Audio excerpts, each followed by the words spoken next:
Gilid ni Darling yung ano guys, yung minced beef para yung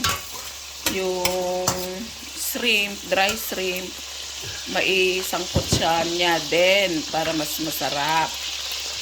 Oh, ha? Naghimas. Ay, tati dried shrimp guys. Galing ng Pilipinas. Dagdag din pampasarap yan guys. Yan. Papulahin niya ng konti. Oh, ang bango. Isa pa yan nagbigay ng pabango niya guys. Sa nilulutong ulam.